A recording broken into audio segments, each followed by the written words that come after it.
如果你想考3级，你要做到的是你没有在为了3级这个 pen， 你想做成一个事儿，并不是说你有多想要这个东西，而是你这件事儿做得有多好，把这个思绪从没有发生的事情换到了我现在可以做的事情上。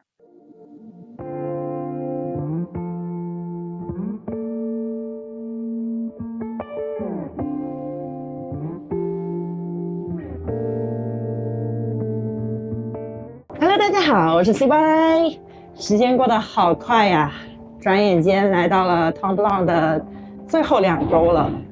也是快要到封版的时候了。今天我想趁这个机会跟大家好好聊聊天，以及分享一下我这几年滑雪的心理变化，当初为什么会选择单板滑雪，最后走上了考取 Cathy 教练的道路，以及考到教练之后的一系列的心路历程。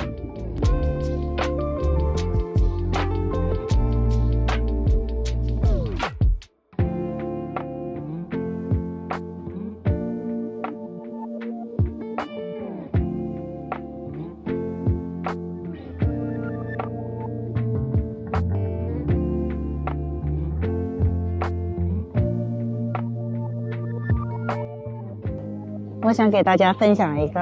Thom Browne 我最喜欢的静坐点。我先给大家看一下这里的风景。这个是 Thom Browne 的 Erie Gate， 走过连接道，然后在右边有一块小空地。我一般很喜欢在这里坐着看风景。其实我第一次滑雪不是单板，我第一次滑雪是双板。当时我对滑雪其实是没有任何概念的，就觉得是2根棍儿加2个板的那种。当时应该是2016年初，可能就是跨年前后的那个时候。我当时一群朋友大家就说啊，一起去滑雪什么的。我第一次滑雪是在 San Bruno 滑的双板，当时也没有请教练，也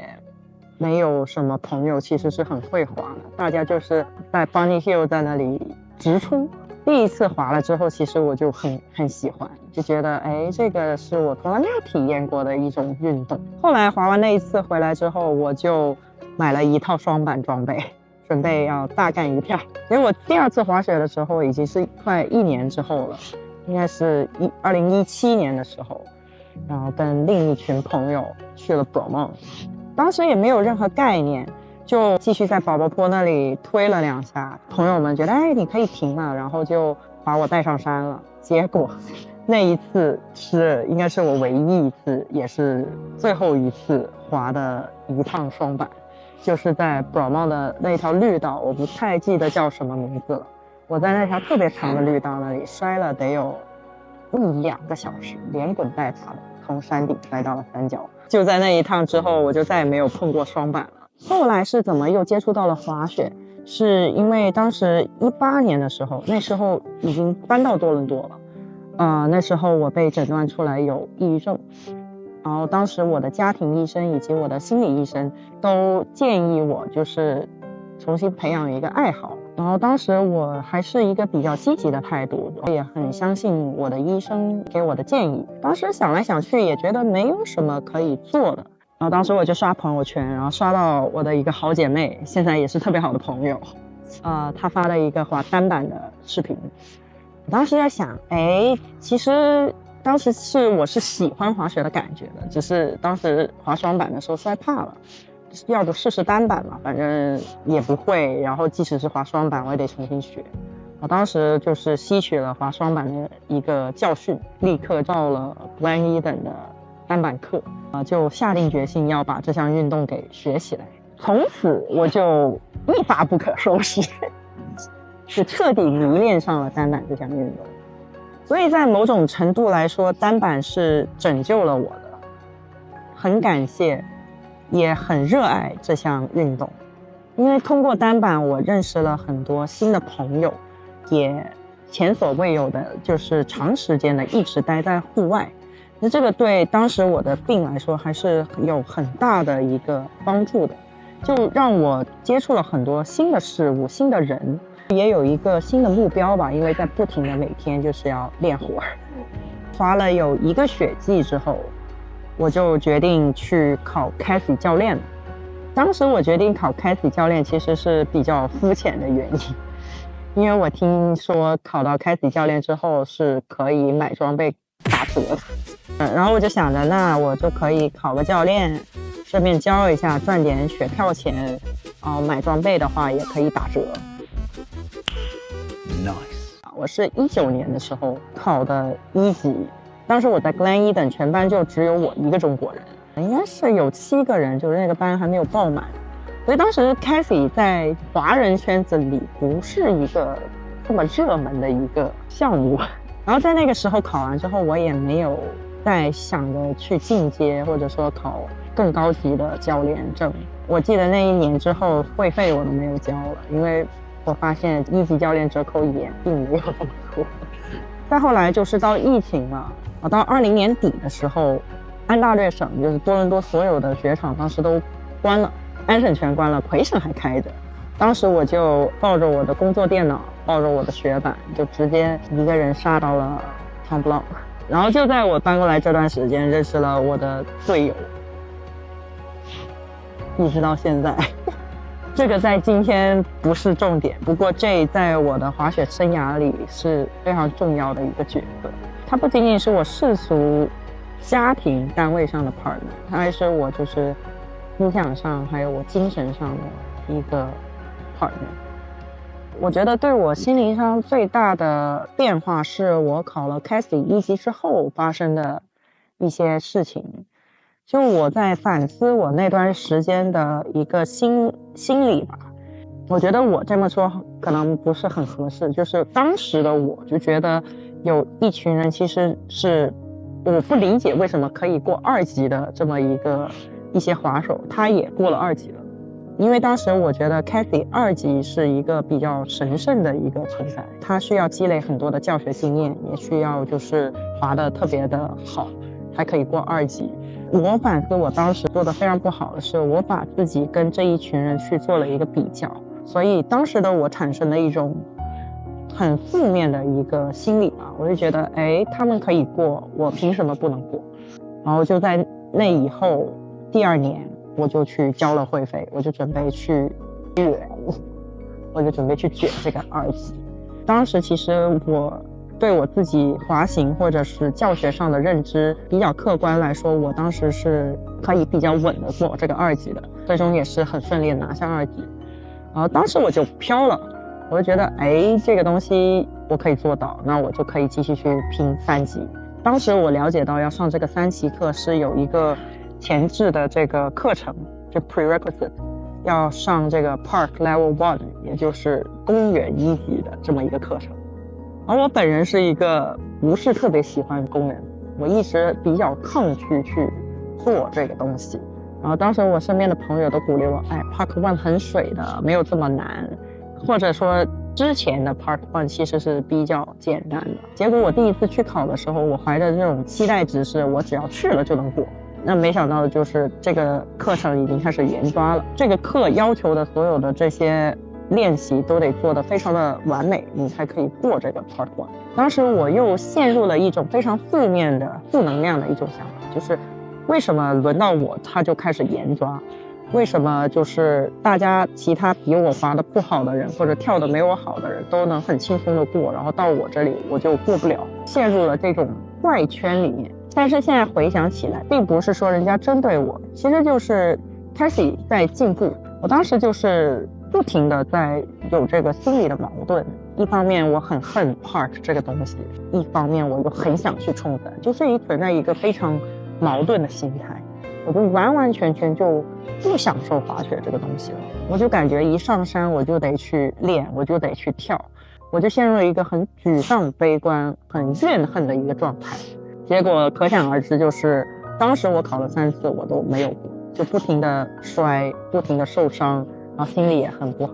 就那段时间我把 Cathy 和滑雪在我身上就画了对等，就不再有快乐这个东西可言。而当时我就开始反思我自己，我为什么要去考这个3级？当时我想的，这大概就是我陷入了一种执念，我甚至都不知道自己为什么要去冲这个3级。然后我就去找我脑子里想考3级这个想法是哪里来的，找到了最后就是我想要证明自己可以。然后我又问自己一个问题，就算你考到了3级，你就真的可以了吗？你有什么可不可以的？然后我就说证明自己跟我当时滑雪的初衷有任何联系吗？然后我又继续的去问自己，就发现这个没有任何的联系。我当时滑雪只是当时我处在一个特别不高兴的状态，想让自己变得开心起来。如果因为滑雪又让自己变得不开心，这是一件对自己特别不负责任的事。即使我证明到了自己，我考到了3级，我可以给自己带来什么？可以给这个世界带来什么？我就开始慢慢的放下这种执念，然后就在我开始反思我这些历程的时候，我的老师说过一句话：如果你想考3级，你要做到的是，你没有在为了3级这个 pin 在做这个事情，而是你在做这个事情到了某种程度，你得到这个 pin。他跟我们解释就是，我们对每个人都想过这个3级，但是真正过的人都不是说为了考3级去考这个试，而是他们都在一直滑，一直沉淀，一直积累经验，到了某一个阶段 pin 是自然而然发生的一个事情。这一句话对我的人生有了一个很重大的启发。那种感觉就是你想做成一个事儿，并不是说你有多想要这个东西，而是你这件事儿做得有多好。我就回到 Part 1的练习之后，我就想起了很多，包括我的很多考官和我的朋友都提醒过我，或者给过我 feedback， 就说我的反脚其实是不足的。那我反脚不好，那我跳180 landing 的时候就自然而然的不稳，我就开始疯狂的练我的反脚。然后练了反脚之后，我就开始尝试跳180，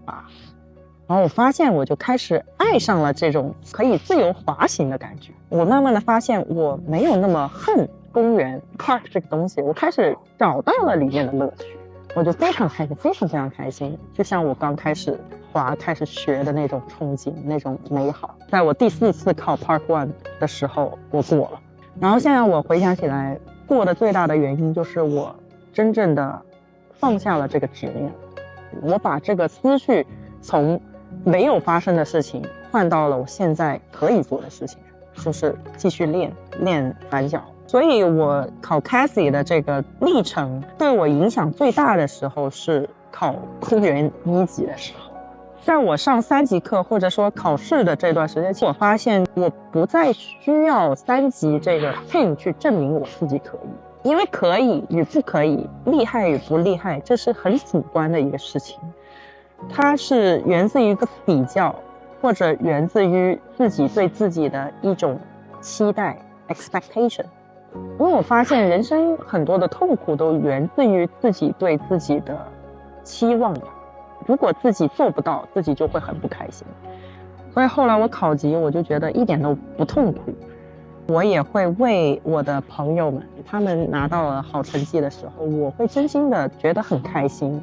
然后自己如果没有过的话，也是就觉得我肯定是有哪里做的不好，那我就继续努力。因为它只是 Cassie 有一个标准，它不代表任何事情，它只代表你在这个时候做的没有符合它的标准而已，它不会否定这个人。你不需要任何的级别去滑粉雪，你也不需要任何的级别去开开心心的滑，它只是一个旅程吧。我很开心的是，我在这段旅程认识了特别多的好朋友。其实每一个人对考 Cassie 都有不一样的初衷，但其实这个初衷它不是那么重要，重要的是你当下如何去调节你自己，然后平衡你自己的很多负面的情绪或者是想法。其实这个是 Cassie 带给我最大的帮助，它让我重新审视了我自己。那么也希望每一个还在滑雪以及 Cassie 考级路上有迷茫或者有困惑的朋友们，其实回首看看，没有什么大不了的。开心永远不源自于跟别人的比较，也不源自于你这个愿望有没有实现，而是你决定今天开开心心的话，你就可以开开心心。那今天就这样，谢谢大家听我说这么多话，希望大家在接下来不多的时间好好享受这个雪季最后的美好时光。那今天先这样，拜拜。